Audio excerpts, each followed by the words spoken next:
వాణ్ణి పెరగనివ్వకూడదు. వాణ్ణి ఇక్కడికి రప్పించండి, నేను మాట్లాడతాను.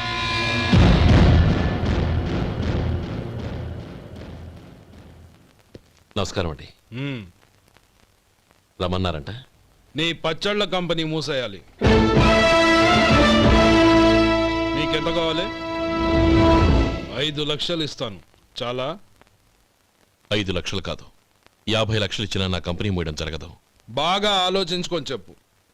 ఈ వ్యాపారంలో పుట్టి పెరిగినోడ్ని, నాతో పోటీ పడకు. నా చేతి కింద 6,000 మంది పనిచేస్తున్నారు. ఆంధ్ర మొత్తం నాకు బ్రాంచులు ఉన్నాయి. నేనే మార్కెటింగ్ చేయలేకపోతున్నాను. ఆఫ్టర్ ఆల్ ఒక కుటీర పరిశ్రమలా పెట్టుకొని నువ్వెలా మార్కెటింగ్ చేయగలవు? 6,000 మంది వర్కర్స్ని పెట్టుకుని ఆంధ్ర మొత్తం బ్రాంచీలున్న మీరే నా కంపెనీ చూసి భయపడుతున్నారంటే నా సరుకులో నాణ్యత ఉందనేగా. ఆ నాణ్యత ఉన్నంత వరకు నాకెవరూ పోటీ కాదు. ఈ ప్రపంచంలో నేను ఎక్కడైనా మార్కెట్ చేయగలను. వస్తాను.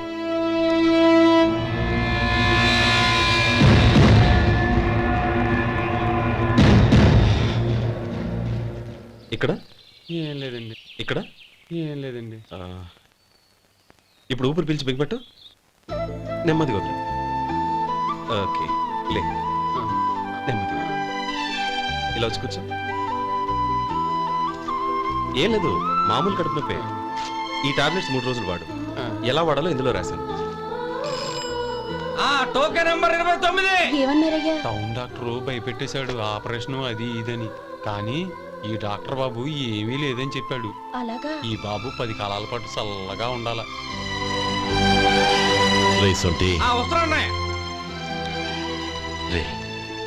భగవంతుడి దయ వల్ల తమ్ముడు హస్తవాసి మంచిదని అప్పుడే పేరొచ్చిందిరా. తమ్ముడిని దగ్గరుండి జాగ్రత్తగా చూసుకో. పని హడావుల్లో పడి వేళకు భోంచేయడము. అబ్బే అదే లేదన్నయ్య. 1 గంట గల పేషెంట్ కట్టు, భోజనం పెట్టు. అది అలా జాగ్రత్తగా చూసుకో. నేను చూసుకుంటాను కదన్నయ్య, నువ్వు వెళ్ళు.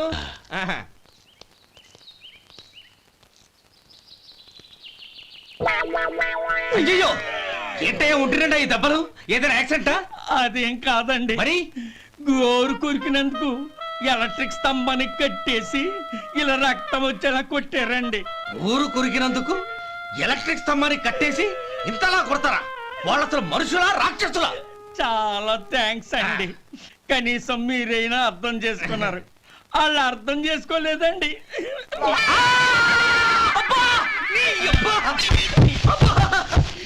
గోరు కొరకడం అంటే ఇదా? నిన్ను కొట్టడం కాదురా, నిలువురా నరికేయాలి. అబ్బా సెప్టిక్ అవుతుందో ఏమిటో. మన 2 ఊర్ల పొలిమేరలో ఉన్న ఈ మల్లికార్జున స్వామి వారి దేవాలయం జీర్ణదశలో ఉందన్న విషయం మీ అందరికీ తెలుసు. ఇన్నాళ్ళు మీ ఊరు వాళ్ళు పట్టించుకుంటారని మా ఊరి వాళ్ళు, మా ఊరి వాళ్ళు పట్టించుకుంటారని మీ ఊరి వాళ్ళు దీన్ని ఇలా వదిలేశారు. ఈ గుడి మీ ఊరికి ఎంత ముఖ్యమో మా ఊరికి అంతే ముఖ్యం. కాబట్టి మన ఇరు గ్రామ ప్రజలు కలిసి దాన్ని బాగు చేయించి కుంభాభిషేకం చేయించాలనే సదుద్దేశంతో ఒక కమిటీని ఏర్పాటు చేశాం. ఈ కమిటీలో 2 గ్రామాలకు సంబంధించిన ప్రముఖులు ఉన్నారు. కమిటీ ప్రెసిడెంట్గా ఎవరిని ఎన్నుకోవాలనే విషయంలో శ్రీ గోపాలరావు గారి పేరు, శ్రీ లక్ష్మీపతి గారి పేరు పరిశీలనలోకి వచ్చాయి. అందువలన మేమందరం బాగా ఆలోచించి తర్జన భర్జనలు చేసిన మీదట శ్రీ గోపాలరావు గారే అన్ని విధాలా ప్రెసిడెంట్ పదవికి అర్హులని ఈ కమిటీ నిర్ణయించడం జరిగింది.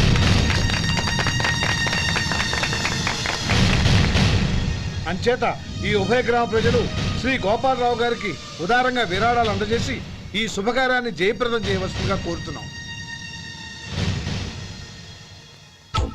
ఏంటి ఇంకా రాలేదా?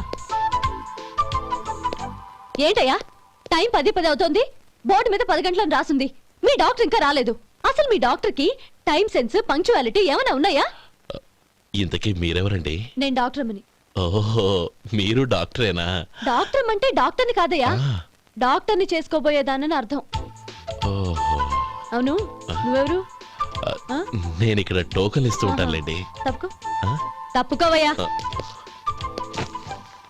అవును, మీ డాక్టర్ కి ఎవరో అన్నయ్య ఉన్నాడంట కదా, ఎలాంటోడు? ఎలాంటోడంటే అదేనయ్యా, చాలా కోపిస్తని విన్నాను. ఎందుకని అడుగుతున్నారు? ఎందుకంటావేంటయ్యా? ఆ అన్నయ్య మాట వినగానే మీ డాక్టర్ గడగడా ఉణిగిపోతాడు. అసలు డాక్టర్ చదివే తమ్ముణ్ణి అలా భయపెట్టచ్చా? తప్పు కదా? తప్పేనండి. కాని కాని నాకు మీ డాక్టర్ కి పెళ్ళవని ఆ అన్నయ్య సంగతి అప్పుడు చెప్తాను. ఏం చేస్తానండి? ఏం చేస్తానా, సంవత్సరం తిరగకుండానే కవల పిల్లల్ని కని వాళ్ళ అన్నయ్య చేతిలో పెడతాను. వాళ్ళకి 5 సంవత్సరాలు వచ్చేసరికి ఆయన్ని బాగా మొట్టికెళ్ళేస్తారు. అలా నా కసి తెచ్చుకుంటాను. ఈ డాక్టర్ ఎప్పుడు వస్తాడో ఏంటో. అది సర్లే కానీ నువ్వు పని చేయి. ఆ, మీ డాక్టర్ రాగానే ఆ. నేను వచ్చి వెళ్ళానని చెప్పు. నేను అంటే ఓ నా పేరు చెప్పలేదు కదా? నందిని. ఏం చెప్తావు? అదేనండి, నందిని గారు వచ్చి వెళ్ళారు అని చెప్తాను. గుడ్, పైకొస్తావు.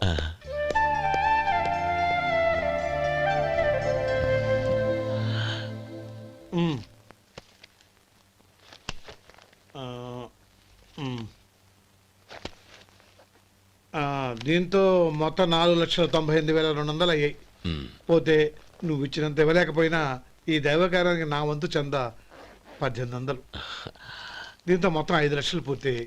సరేరా, ఆ, నేను ఈ డబ్బు తీసుకుని పట్నం వెళ్ళి బ్యాంక్ లో వేసొస్తాను. అలాగే నేను నీతో వద్దాం అనుకున్నాను రా. అనుకోకుండా సాయంత్రం ఇన్స్పెక్షన్ వచ్చింది. పర్వాలేదులే, ఆ. వెళ్ళొస్తాను.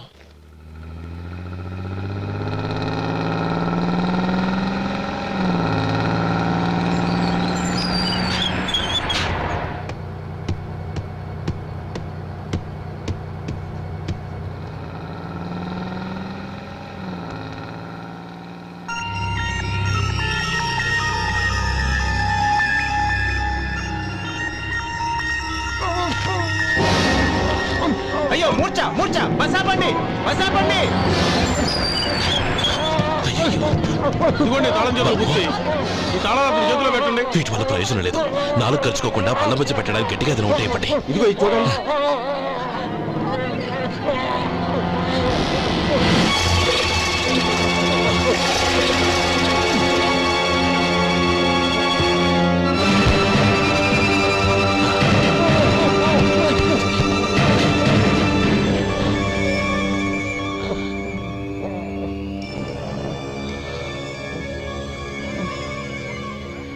మీరు వెళ్ళి మీ సీట్లో కూర్చోండి, కొంచెం గాలాండి పట్టి. ఇప్పుడు ఎలా ఉంది బాబు? ఆ.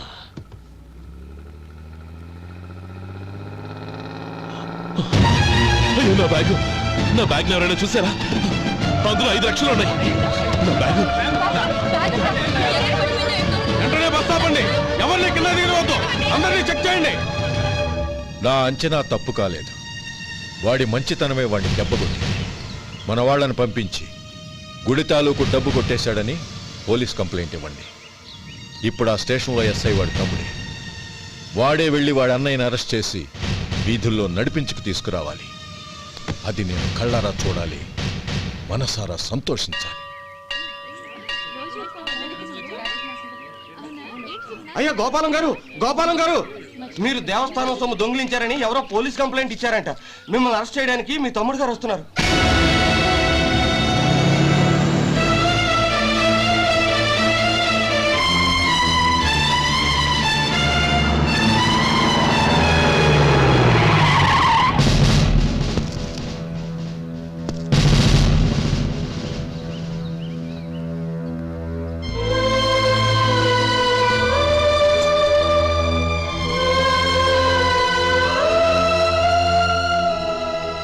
చూడు గోపి, ఎప్పుడు నువ్వు ఉద్యోగంలో చేరావో అప్పుడే తనా పరానే తేడా మర్చిపోవాలి.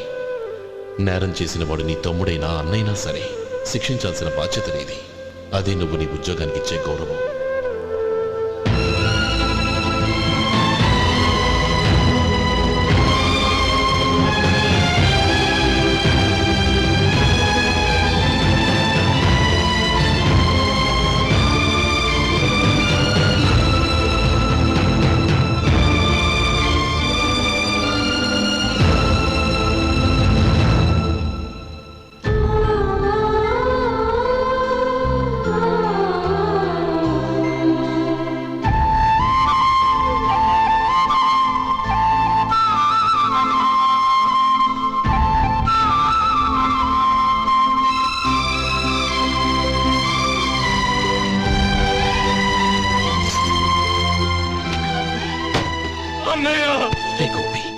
ఏమిట్రా ఇది? నన్ను క్షమించన్నయ్య. నేను కోరి ఉద్యోగుల చేరిన మాట నిజమే, కానీ ఇలాంటి పరిస్థితి ఎదురవుతుంది అనుకోలేదు. నా ఒంట్లో ప్రతి రక్త పట్టు నీ భిక్షనన్నయ్య. నిన్ను అవమానపరిచి ఉద్యోగం నిలబెట్టుకునే బదులు నా ప్రాణాలను వదులుకుంటారు కానీ ఈ పని మాత్రం నేను చేయలేను అన్నయ్య. చేయలేను అన్నయ్య.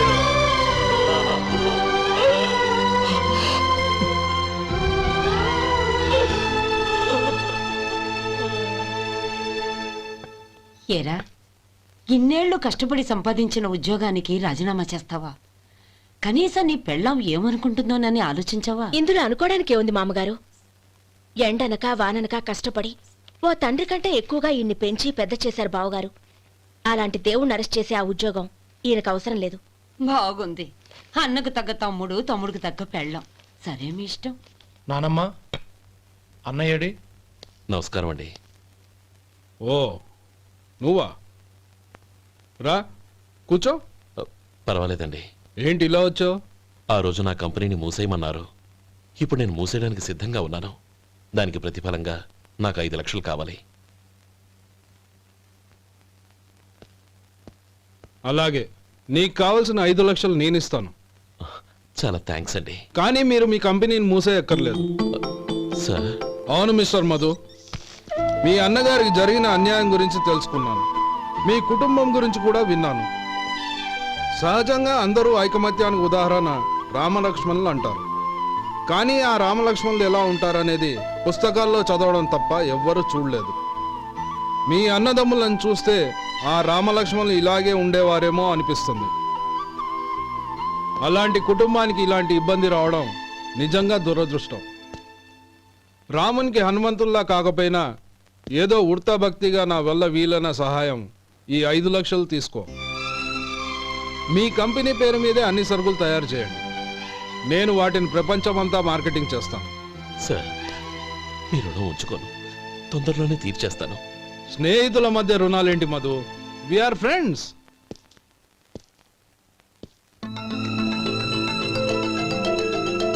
ఏంటే అక్కడ ఆగిపోయావు? రా. నువ్వు మీ అన్నయ్యని అరెస్ట్ చేయడానికి అట్టెళ్ళావు, ఆయన లొంగిపోవడానికి ఇటు వచ్చారు. అవును, యూనిఫామ్ చేత్తో పట్టుకొచ్చావేంటి?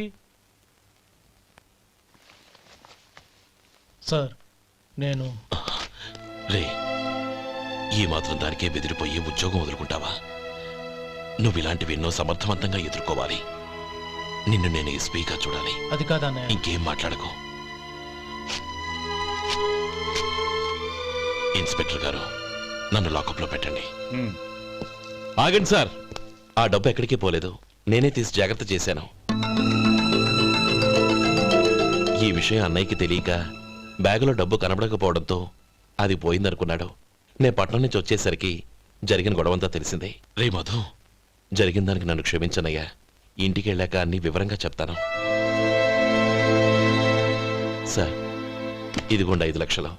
ఇది కమిటీ వాళ్ళకి అప్పగించి ఈ కేసు కొట్టేయండి సార్. భలే వాడివయ్యా. తీసినప్పుడు ఒక మాట ఆయనతో చెప్పుండొచ్చుగా. అనవసరంగా పెద్ద ఆయన స్టేషన్ వరకు రప్పించావు. Sorry sir. అన్నయ్య, మీరు ఇంటికి వెళ్ళండి. నేను లెక్క అప్ప చెప్పేసి వస్తాను. వస్తానండి. అలాగే. ఎలా దెబ్బ కొట్టాలన్నా కుదరటం లేదు. అయినా వీళ్ళకు ఉన్న పళ్ళంగా 5 లక్షలు ఎలా వచ్చాయి? అదే బావా, నాకు అర్థం కావటం లేదు. నీకు అర్థమైతే ఆశ్చర్యపడాలి కానీ అర్థం కాకపోతే ఆశ్చర్యం ఏముంది? Useless fellow.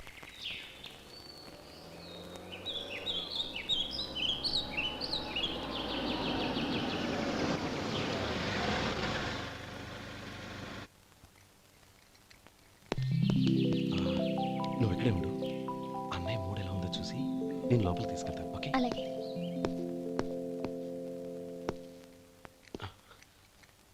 అన్నయ్య, ఏంట్రా? నేను చాలా రోజుల నుంచి నీకు విషయం చెప్తున్నాను, గుర్తుందా? ఏ విషయం? అదే అన్నయ్య, నేను ఓ అమ్మాయిని ఓ అమ్మాయిని లవ్. ఓహో, లవ్ చేస్తున్నావా? ఆ విషయం నువ్వు నాకెప్పుడు చెప్పావురా? ఊళ్ళో అందరూ అనుకుంటుంటే నేను విన్నాను. సారీ అన్నయ్య, నీకు చాన్నాళ్ళుగా చెప్పాలనుకుంటున్నాను కదా, అందువల్ల చెప్పేశానేమో అనుకున్నాను. ఓహో, ఆ అమ్మాయి వచ్చిందన్నయ్య, బయట నిలబడి ఉంది. బయట నిలబెట్టడం ఏమిట్రా? లోపలికి తీసుకురా. అలాగే అన్నయ్య. ఏయ్, అన్నయ్య మంచి మూడ్లో ఉన్నాడు, రా. కమ్.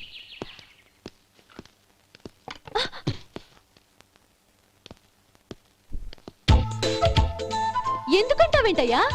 ఆ అన్నయ్య మాట వినగానే మీ డాక్టర్ గడగడ వణికిపోతాడు. అసలు డాక్టర్ చదివే తమ్ముడిని అలా భయపెట్టచ్చా?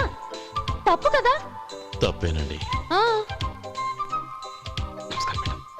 నమస్కారం. అదేంట్రా మనిషో పక్కనుంటే నమస్కారం ఇంకో పక్కన ఉంది? అది మర్యాదనయ్య, మర్యాద. ఆహా, అవును, నీ పేరేంటమ్మా? నందిని. ఆ నందిని. నందిని అన్నయ్య. ఏ ఆ ముక్క తను చెప్పలేదా? పెద్దలంటే మహాగౌరవం అన్నయ్య. మేమిద్దరం ఇంత క్లోజ్ ఫ్రెండ్స్ కదా, ఆయన నాతో కూడా ఎక్కువ మాట్లాడదు ఓహో కదా. నాకు మీ డాక్టర్కి పెళ్ళవని అప్పుడు అన్నయ్య సంగతి చెప్తాను. ఏం చేస్తారండి? ఏం చేస్తానా? సంవత్సరం తిరగకుండానే కవల పిల్లల్ని కని వాళ్ళ అన్నయ్య చేతిలో పెడతాను. వాళ్ళకి 5 సంవత్సరాలు వచ్చేసరికి ఆయన్ని బాగా ముట్టిగలేస్తారు.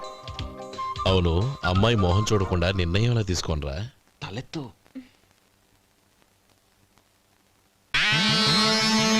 ఏం చెప్తా? అదేనండి, నందిని గారు వచ్చి వెళ్ళారని చెప్తాను. గుడ్, పైకొస్తావు. ఈయన మీ అన్నయ్య? అవును.